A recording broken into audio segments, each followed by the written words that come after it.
Let me tell you a story. Not a tale of kings or wars, but of data cables, secret codes, and a network so invisible it took 25 years to come to light. A story where India and Israel quietly built a web, not just to gather information, but to manipulate, control, and even promote terrorism without leaving fingerprints. Now that web is burning. It all began in the late 1990s. India's RAW and Israel's Mossad shook hands, not for peace, but for silent power. They knew that wars were changing. You didn't need tanks anymore. Just servers and people in the right places. So they used a clever trick. They didn't send spies in suits. They used Indian workers already living in Gulf countries, millions of them, engineers, IT staff, telecom workers, airport handlers, their tools, laptops, phone lines, satellite cables. Their mission? To silently collect data, control communication systems, silently support terrorist acts to manipulate politics. What began as spying soon turned darker. Inside this web, fake terror alerts were planted to shape public opinion.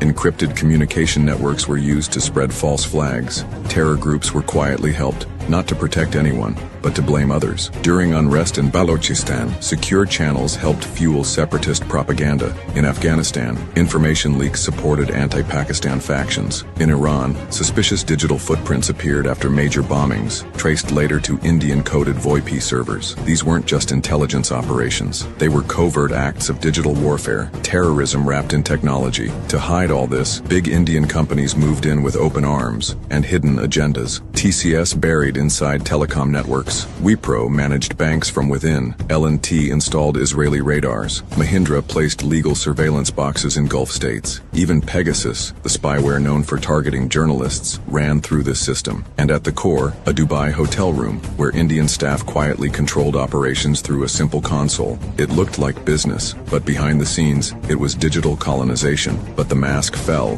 when Israel attacked Iran. Iran's cyber experts traced the digital fingerprints. They arrested South Asians connected to the network. Qatar exposed the Dara case, an entire spying ring, hidden in corporate clothes. Turkey's MIT caught 34 spies running on Indian-coded software. Suddenly, the Gulf was no longer safe for this empire. Biometric vaults were shut. Indian contracts were cancelled. Egyptian and Serbian firms replaced Indian ones overnight. Tehran and Islamabad began sharing captured data, packet by packet. India couldn't explain. Every protest sounded like an admission. Their secret diaspora empire, once invisible, was now seen as dangerous. People once called workers were now tagged as assets. The IT guy in a server room, maybe a spy. The telecom technician, maybe a data interceptor. And those who used the system to help spread terror, now their entire trail is on the global map. This is no longer just a story of spying. It's a lesson in how digital networks can be used to watch, control, and even destabilize nations,